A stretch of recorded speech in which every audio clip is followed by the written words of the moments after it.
हिंगनघाट को प्रकृति का अद्भुत सौभाग्य प्राप्त हुआ है।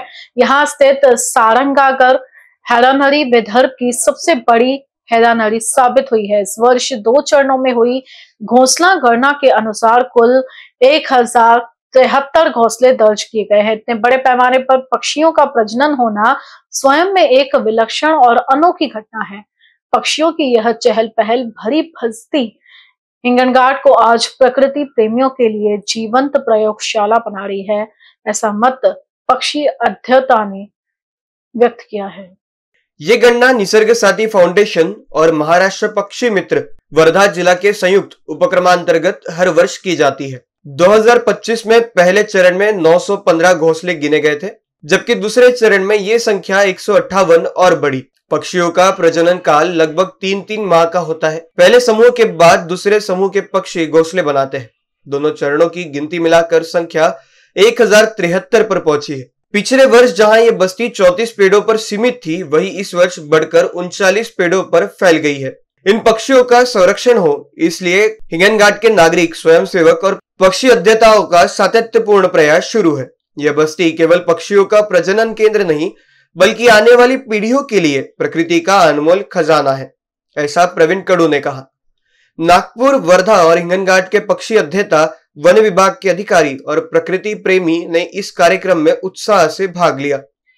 अगर इन घोंसलों का संरक्षण किया गया, तभी हमारा आकाश पक्षियों के पंखों की गूंज से सदा गूंजता रहेगा।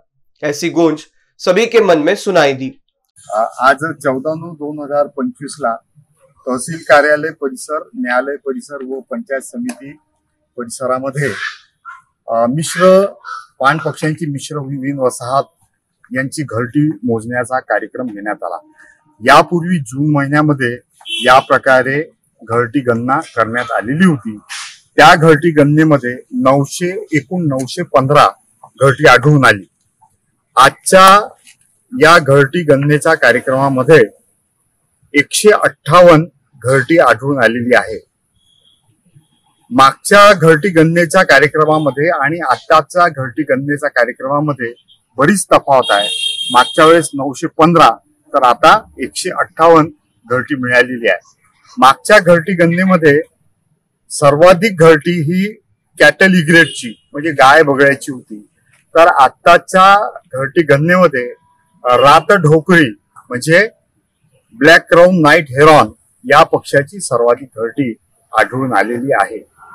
आम्ही दरवर्षी निसर्ग साथी फाउंडेशनच्या वतीने या प्रकारे घरटी गणनेचा कार्यक्रम या ठिकाणी करत असतो।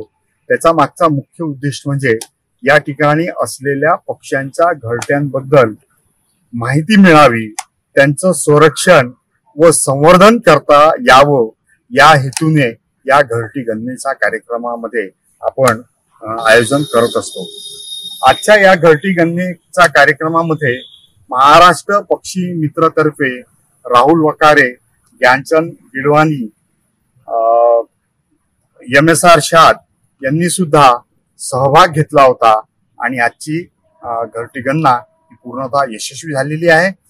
या घरटी गणनेचे 2 टप्पे पडतात। पहिल्या 3 महिन्यामध्ये पक्षी आपलं प्रजनन करून पिलांना घेऊन उडून जातात। आता जी घरटी आहे ती दुसऱ्या टप्प्यातली आहे आणि या दुसऱ्या टप्प्यामध्ये ते ज्यांनी पहिल्या टप्प्यामध्ये घरटी बनवून प्रजनन केलं नाही त्या पक्ष्यांची घरटी आपल्याला या दुसऱ्या टप्प्यामध्ये आपल्याला पाहायला मिळतात। मागच्या वेळेस 36 झाडांवर ही घरटी होती। यावेळेस आता त्यापेक्षा काही वेगळ्या झाडांवर सुद्धा 4 नवीन झाडांवर सुद्धा घरटी आढळून आलेली आहे। NBCN न्यूज के लिए हिंगनघाट से रवि येनोरकर की रिपोर्ट।